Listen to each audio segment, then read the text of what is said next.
All right, what's good? It's your boy Lo, man. I'm excited to be back for another episode of my podcast, The World According to Lo.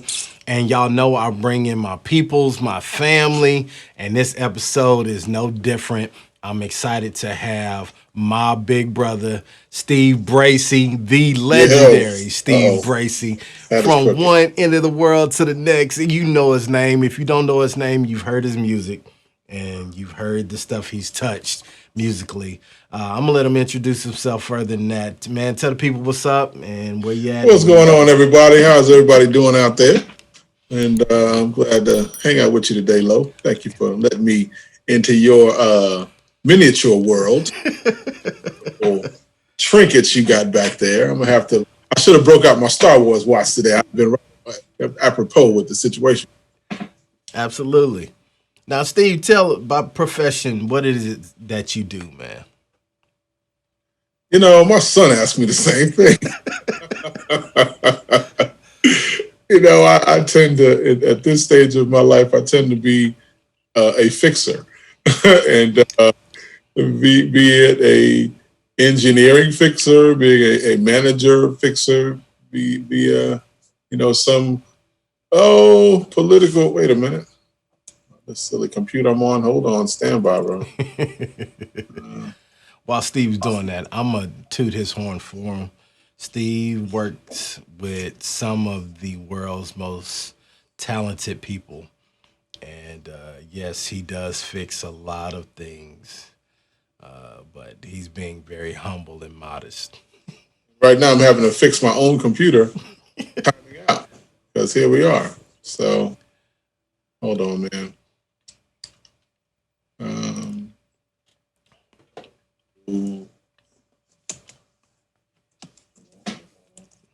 Now, Steve, you're still in Atlanta while you're multitasking, I right? am still in Atlanta. Atlanta's home base for me, and has been that for at this point 30 years.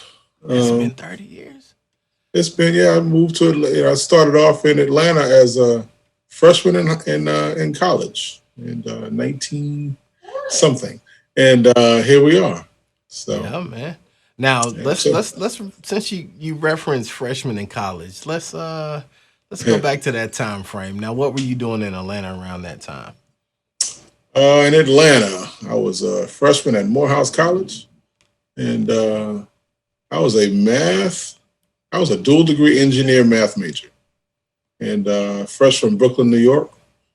Um, Coming down here to make a statement in life, and I thought partying and all that stuff was a little frivolous for me because I was on a mission. Yeah. But I did find a way to find some entertainment in the process. But it was good to be in the Atlanta University Center in the late '80s, early '90s. It was definitely a joy to just see the development of Atlanta and be a part of making some great relationships during that time of my life. Now, during Atlanta, during the 90s, man, Atlanta really started booming as a mecca. A lot of people started to find out that there were a lot of opportunities in Atlanta. Yep. And uh, what was the music scene like back then? Well, the awesome thing is I happen to be in the middle of Doppler Studios, which is kind of the epicenter of some of that music. We had, the organ LaFace Records, Yeah. Def, bunch of production studios happening in around that time period. Um, so it was great to see the organized noise in development, Outkast in development, Tony Braxton, uh, Arrested Development. Got a chance to be a part of some great situations and really meet some good people along the way in those early days, and to really sit and talk to a Chili from TLC and think, man, you guys got some good stuff going on. This is gonna be great. And calling up from New York, man, you guys don't know what's getting ready to happen. We got this hip hop ish, R&B ish thing happening. It's gonna kill a New York thing, and it was good to just kind of be around in that environment. On the flip side, was working doing that and doing some of those records, and then turn around and be in the studio with a Milton Brunson and a Shirley Caesar, and so I think for about 3 or 4 years, I don't think I slept much. So I'd be doing hip hop and R&B in the nighttime and gospel during the daytime. So now Doppler is legendary throughout the industry. You cut your teeth at a time where there weren't a lot of digital format back then. Yeah. There was actually one machine that was considered the breaking of a digital format. It was called the Waveframe machine. And the Waveframe machine was a 4-track digital recorder that cost about $130,000 at the time. And got a chance to do some work on that. And I said, man, this is going to be great if it ever gets good, but at the time I was doing 2-inch tape and, working on a SSL 4000. So that was kind of my mode of recording. And I hated to see ADATs coming into the building because that just was a disaster and a nightmare in the makings. But yeah, it was a great time period. But no digital at that point in time. No digital. Now, do you feel like music has lost some of its edge and quality based on the digital format? And the only aspect that I think it has is people are not really connecting and energizing as a unit anymore. It's almost the equivalent of a 5-member basketball team and everybody playing in their own courts. And where you get to pass the ball digitally and theoretically make a shot versus everybody coming into the gym together and actually doing layup drills and actually getting down to the court, to the hole. So I think that's the only correlation I see, that the game is somewhat different, but you can still get creative. But the energy of coming together is changed drastically, and things and the sense of urgency that's needed in the moment, that kind of goes away, but replaced with the ability to be perfected in your own space and in your own way of being perfected. Now, you rattled off a lot of mainstay artists that you saw at the beginning and watched them rise up to good success, I guess we could all agree on. And you've been in a position where you've been able to witness a lot of artists gain success.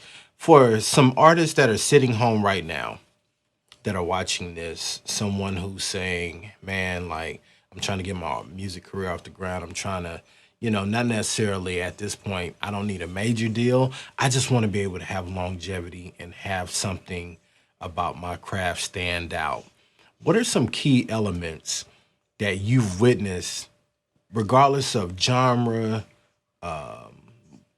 what your mainstay is of talent, or whatnot? What are some main key elements that fit any successful artist that you've had the opportunity to witness?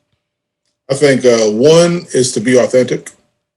Two is to really hone in your own craft. And three is to find your niche and your audience. A friend of mine who's a comedian who, is kind of he's a preacher's kid also. He kind of quotes a scripture where we talk about your gifts making room for you and bringing you before great men. And the joke is some people start looking at the room that other people's gifts have made for them, start aspiring to acquire somebody else's room and the gifts that are in their room. And I think some people just need to almost be content with the gift that your room makes for you. Wow. And thrive in the room that God has given you to be in. And that could be sometimes more fruitful than others, than chasing something else that is mythical or magical that you see somebody else accomplish. So now, for as far as tone, because you mix a lot of records, you've mixed a lot of legendary records. What are some things or some practices that artists coming up, or even established artists who may want to continue to be, growing, I guess you would say, what are some practices that you can give, I guess, advice on for those, like, mic etiquette, or just being aware of, music selection, and before you invest in a track, maybe you need to make sure, like, it's packaged properly, because as you said, a lot of things are digitally shared now. So nobody thinks about the mixing process in the beginning. Everybody just want to say, "Oh, that's a hot track," but then you may not know that the waves, what you hearing, is not what positioned for vocals or things of that nature. Well, and it's hard for me to say this, but it almost doesn't quite matter in the society that we're in now. I have a 16-year-old and a 22-year-old, and some of their music I think is complete trash from a engineer standpoint. Yeah. When I say that is when I have to turn my radio down so my speakers don't get blown. That's a problem for me. Yeah. Where, but it's a hit record to them, and they're the consumer. So I think in a space where it doesn't, where the gatekeepers are not there to protect what goes on radio. You don't have to make LPs anymore where you put too much bass in there, the needle jumps off the turntable, or you can't. In a CD, you had to have what they call Red Book standards, which meant it had to fit within certain audio standards. Those are gone. Yeah. At this point in time, it's all subjective, and I think the beauty is it's left up to the creator of the music to determine what's good. And it's left up to the recipient of the music to determine, I like that. So, although from a purist standpoint, some of it sounds and feels pretty foul, from a consumer standpoint, people love it. So I think that, getting back to one of the original questions, authenticity is everything, and just be creative. Somebody might like it. Now, when you say be authentic, because that's not a word that comes up in everyday conversation. Can you talk about that a little more so people get a full understanding of what being authentic is and the right of being creative? Well, my definition is if you can look in the mirror and see your reflection versus a silhouette of somebody you're trying to mimic or a collection of people you're trying to mimic. If you can look in your craft and see your creation or how you've been, influenced to create, I think that's a part of authenticity. I think when you look at a thing and see too many other influences, then that to me is gimmicky and mimicky, and that to me takes away from authenticity. So let me further that because I love making sure anybody who watches anything from me really gets the value, because a lot of young creatives coming up now, and I even tell my interns this, I don't need you to paint like me. Right. I don't need you to watch my video and then go remake my video. I want to see the video that you make. That's right. How you see it. I want to hear the music, because to me, in a lot of genres now, and you can probably attest to this, we're hearing variations of one body of work. Drake puts out something, I got to find that same pad. I'm going to change 1-2 chords so I'm not stealing it. Right. And then I'm writing to the same token. Instead of you just saying, here are my experiences, these are the things that connect with me, and this is what I feel my voice would say about a situation. Yeah. And I think we're losing a lot of that because everybody wants to rise very quickly. Yeah, I think people are looking to acquire what's in somebody else's room. So since you want to look in to see what's in their room, let me try to do what they do. And I think that comes, that fosters that what you're talking about for sure. It's hard in a society where, the like generation is everything, and like generation being, exposed to social media where the likes are a currency of some sort.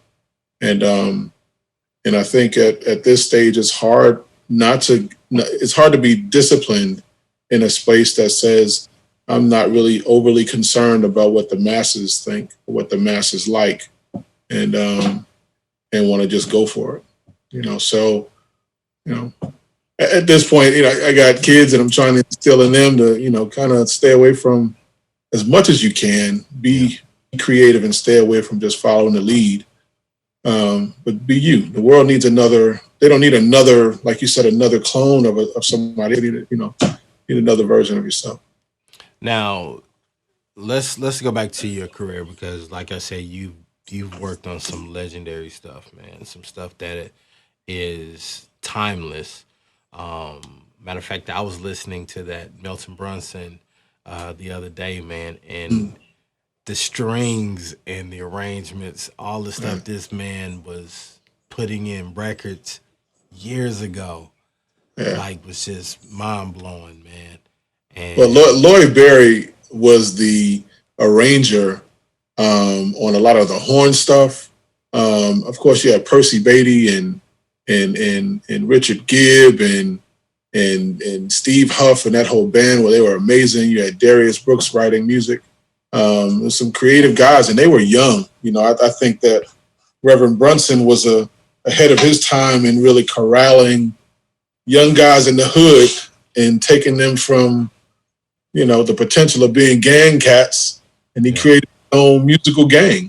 And those guys were, 18, 19, 20, 21, and he sat them in a church and said, go create some music. So we got a chance to, be a part of that as they matured. I came a little older than me, so I came along a little later, but it was awesome to witness their creativity. now, walk me through what it was like for you because it's something. It's a very big responsibility when you see magic recorded and collected like this, not to mess it up. So when you received all these records that had all this, just weight to it, man, what was your approach to mixing these records? Well, the awesome thing is, particularly with Milton Brunson stuff, Joe Neal had been a good part of the early creation, of the Thompson community sound. And by the time I came along, they had already gotten, a whole bunch of accolades and that kind of thing. And it was awesome being a part of those recording sessions. That's one thing that was a little different than some other folks, is I was a part of, when it actually got recorded. So the energy that I saw in the room, that's something I wanted to help translate, in the record. So, for the first, I guess, the first time I was a part of that whole situation was Christ Tabernacles Church did a record. And that was my first introduction to those guys.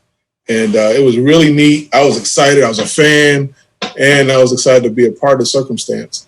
But what I saw, particularly Percy wanting to make a change in the sound, it was ideal because, again, I was doing quite a bit of the R&B stuff in Atlanta, during the daytime and whatnot. So it was good for me I was already tooled to be able to bring in some of this extra edge that they were looking for.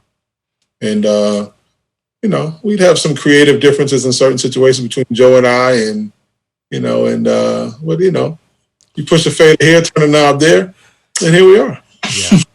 Now, after you may start making your way into, you were very solid in the industry as an engineer, but that's not where you ended up.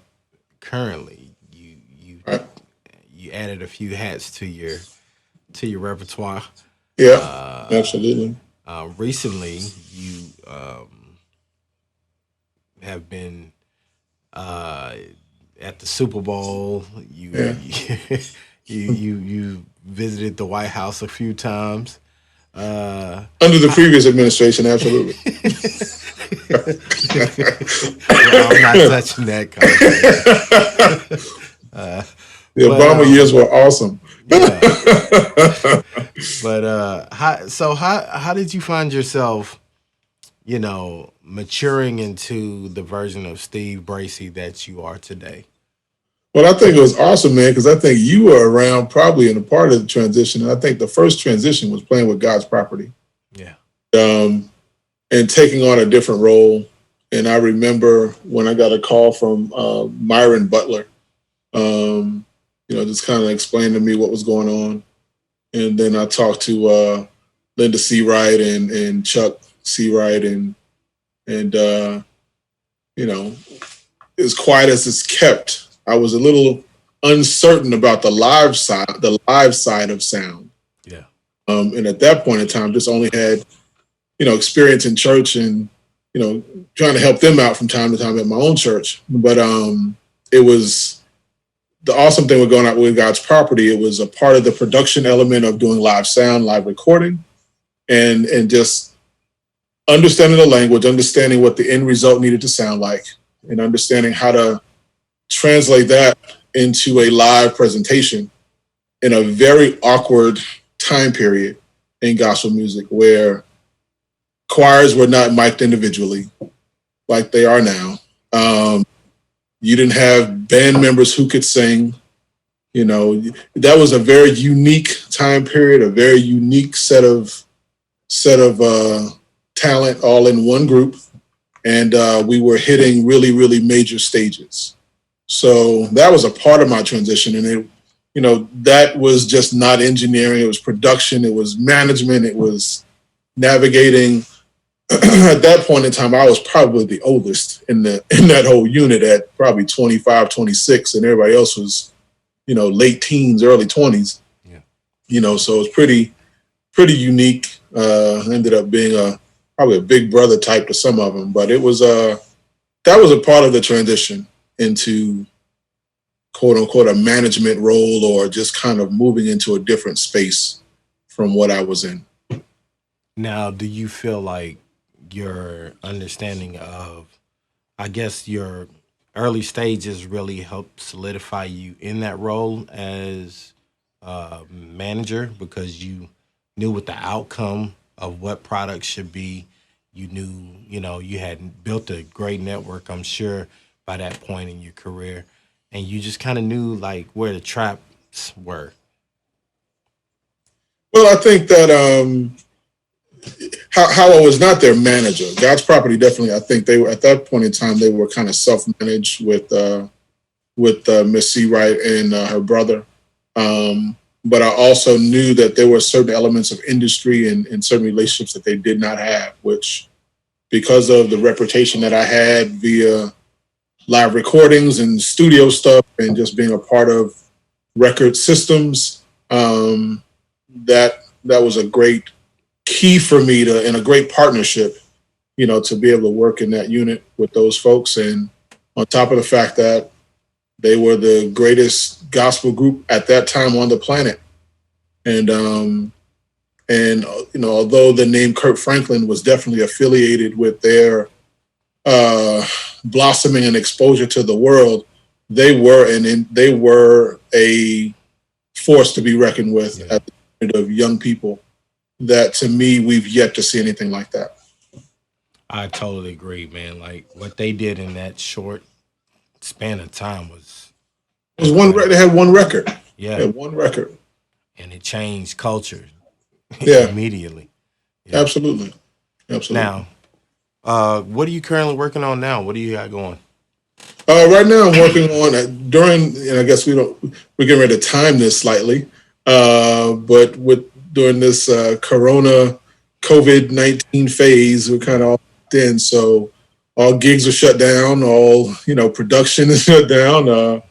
Probably 2 days before the official shutdown, I was on set of Sunday Best, and so we were able to get a couple of shows in, and I'm currently working on that.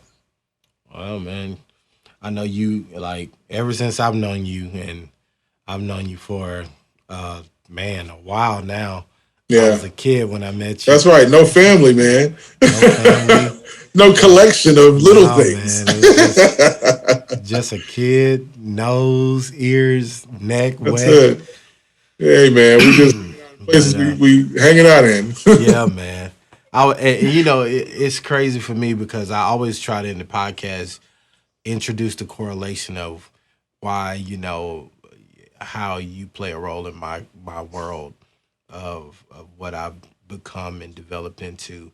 And I tell people all the time, what I loved about you, Bobby, and Rod, and a lot of the guys that took a kid from Mississippi in who had like nothing industry was here, but y'all literally embraced me with a brotherly love, but an honest love. And I think this is something I've been fortunate to have is that y'all never lied to me.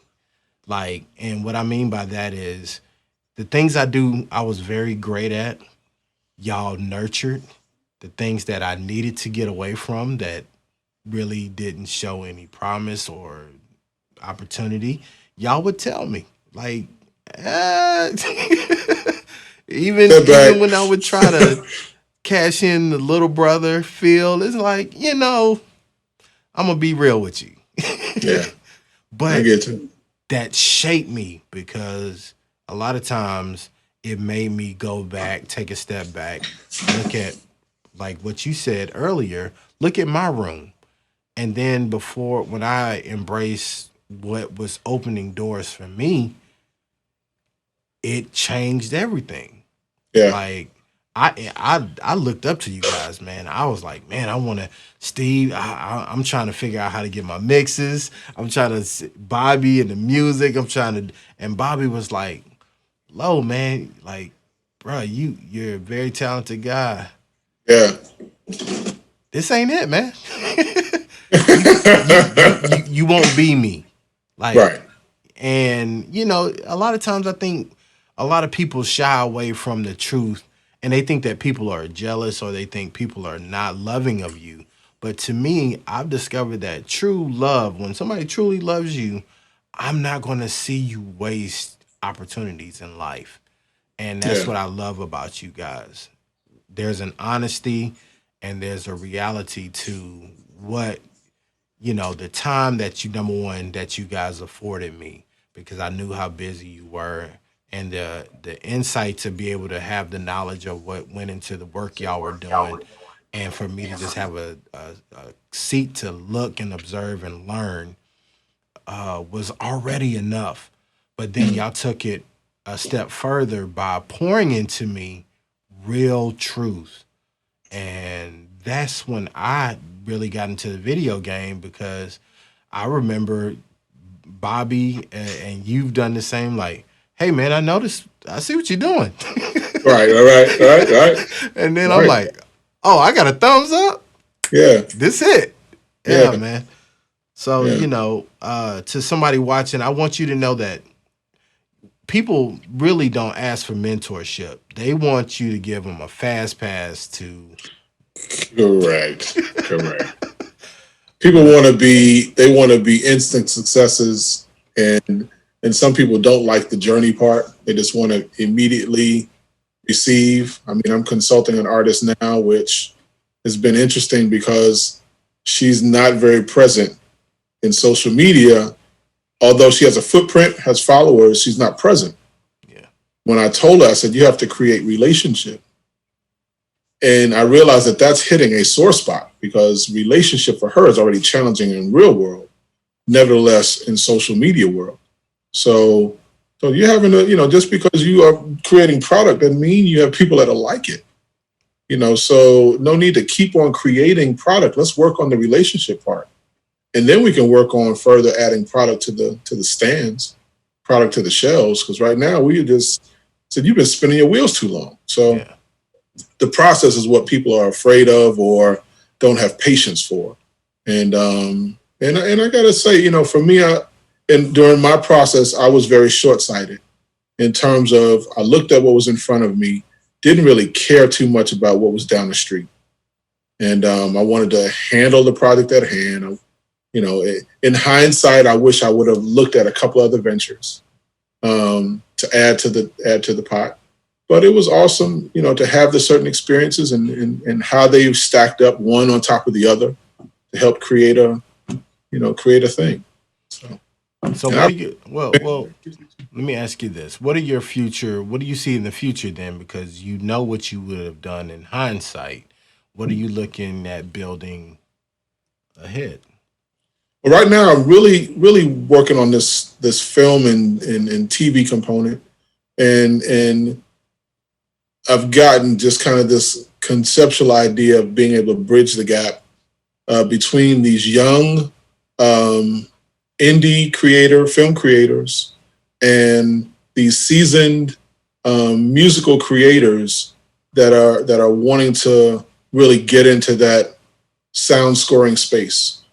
And I'm got a couple of indies, a couple of filmmakers that have been asking for help for certain things. I got a buddy of mine named Darnell Williams who has a short that he just released. Just trying to help guys navigate getting better quality music in their process. And with guys like Rodney East, who's an amazing musician, arranger, Leon Lacey. I just recently did a project with Leon with the Yolanda Adams and the LA Philharmonic.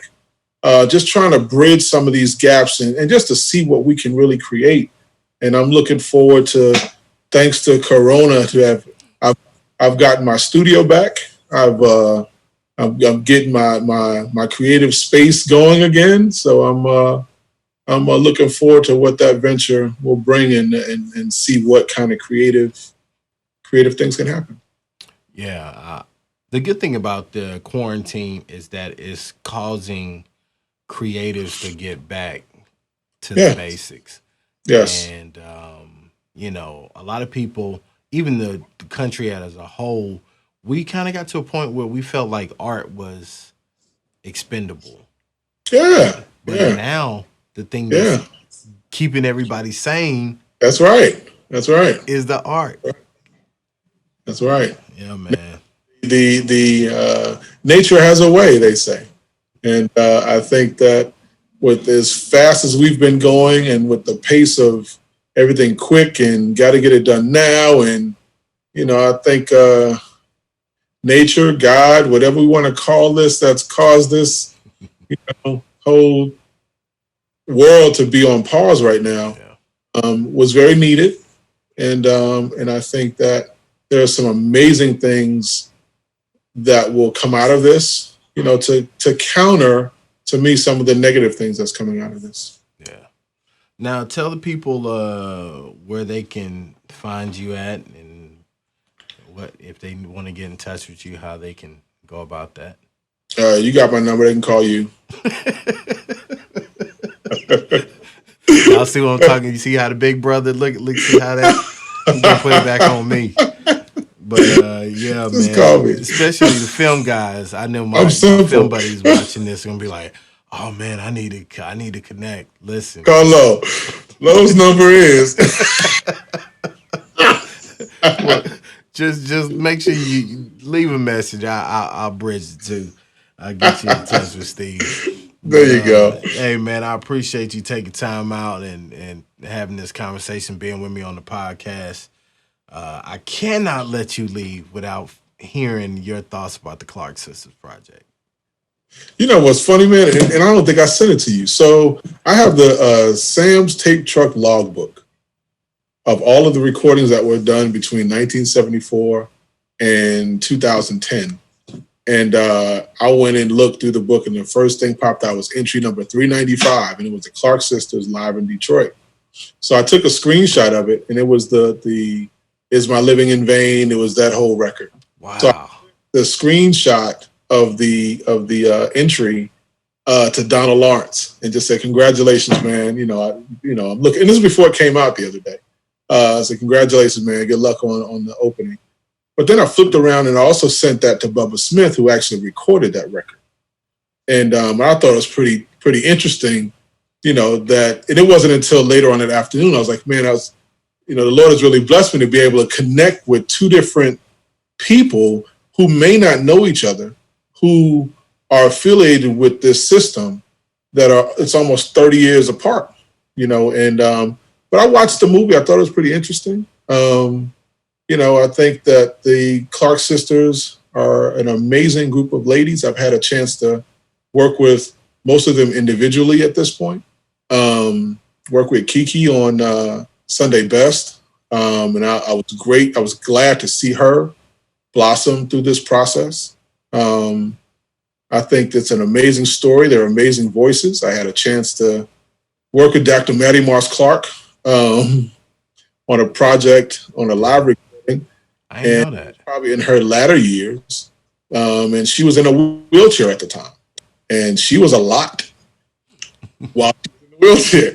You know, so it was, I thought it was, I love the fact that the audience has appreciated the project, and it makes a great stamp for a lifetime presentation that the faith-based community is alive and kicking and wants to see more quality product. So I think that makes way for other stuff.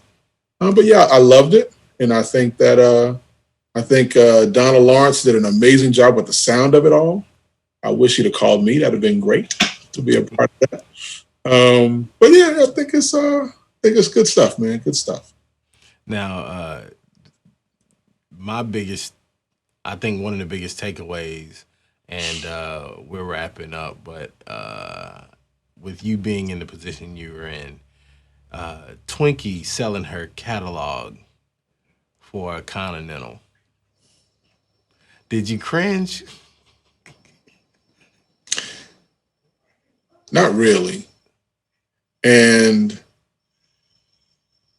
wow. So there's stories we can go down the list with.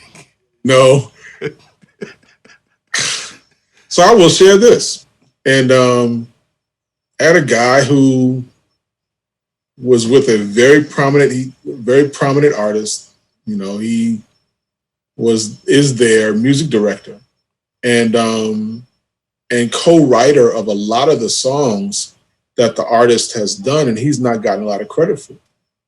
And the producer, you know, of the record, who is at that point in time, the producer is not always the beat maker, you know, sometimes the person who's handling the business. So the producer was talking about how with the royalty checks, he had just bought a boat. So this guy who has been doing all the music, you know, most of the music, is asking me when everybody's leaving the room, how is he able to afford the boat? And my question to him was, after being involved with 12, 13 records, are you not getting any publishing? So, and the answer to that was no. So how that story seems strange, it's not far-fetched. Or it's past now. I could talk about this. A Father Hayes, having made records since the 70s, saw his first royalty check in the 90s and thought it was a loan, so he wanted to give the money back. Said, no, I'm not accepting that. And they was like, no, this is what you earned. He had never seen a check come from his label in 30 years. So at that point in time, in almost 30 years. So that's not far-fetched. I think a lot of labels were built on the ignorance of people. And I'm sure for Twinkie, hammering out a song was no big deal to her. And if I can get me a new Lincoln for these little fiddly songs, I can create 1,000 of these. Hey, how many songs do you want for this Lincoln? That's probably what happened. Yeah. And yeah, I'm not, that means something now, but how many artists do we know that signed production deals, that they pseudo own their songs? So not surprised by it at all. I wish that we could have been more armed, to know the difference back then. But so real quick, but via her attorney, James Walker, that they've been able to secure, probably about a couple of years ago, they've been able to secure the rights to her music again. I was wondering about that too. Yeah. If she was able to get her catalog back. Yeah. And a lot of times people really don't understand what you mean when you say catalog. They think a book like Sears and Roebuck's that your grandma used to get. When you say catalog of music, you're mainly discussing the publishing rights to Right. the music that was written. Yeah. Just the small things that nobody really pays attention to in the Right. back then CD covers. That's right. Because that you can utilize, I mean, that becomes a part of legacy, you know, where there's a pastor now out of Chicago, and I don't want to call his name, but he had one record in the 70s, and apparently it wasn't very popular. But Kanye West got a hold of his record, started sampling his record, and has put his record in a lot of DJ Khaled got a hold of this same gospel record and started sampling it. So now the record that people laughed at in the 70s, this pastor's now getting, 3-digit, six-figure checks for something that was a joke in the 70s. So, publishing is amazing if you can hold on to it. Now, listen, I'm trying to get Steve to do more tutorials and to really do a master class on all this information he has, because a lot of you artists out there, a lot of y'all, I know would benefit for the stuff that resides in this man's mind. So if y'all agree, leave some messages, let me know, and I'll forward it to him, that y'all want to hear more of him talking about his experience and knowledge of the industry, because a lot of people are really still getting taken because they are running for opportunities and they don't understand what it takes to really make money in this industry of music. So that's another conversation. I'm not gonna give that to y'all. Hey, just call low and I'll be there. Yeah. So just hit me up. Just hit you up. Well, man, thanks again for joining the podcast, man. I'll never forget this. I appreciate it tremendously. And you already know, man, we family. I love you, bro. Thank you again. I got you, man. And hey, we need to do a show, man. We should just start calling other people. We could just prank call some folks. That'd be funny. Hey, I'm for real, man. I'm telling you, I'm with it. I'm with it. Can you prank call on Zoom? Can you do that? Can you prank call on Zoom? I'll make everything happen, bro. Let's figure it out, man. Let's figure it out. We ain't got nothing but time. Hey, bro. We get real creative right now. Yeah, man. We ain't got nothing but time. We figure it out. Yeah. There you go. Good stuff. All right, man. It's your boy Lo, man. I want to take this time to thank you for watching. Listen, if you learned something in this video, if it added some type of value to your life, make sure you don't be selfish. Hit that share. Tag somebody in the comments below, man. The whole point of this platform is for us to make each other better. So if you got any ideas you want me to talk about. Wait a minute. Are we not making money off of this? See, I need a manager. That's what manager. But hey, matter of fact, if you are interested in sponsoring this podcast, make sure you hit me up. And then I'll forward you to Steve to make sure I'm good. Amen. Amen. All right. Until next time, it's your boy Lo, man. Thank you for watching.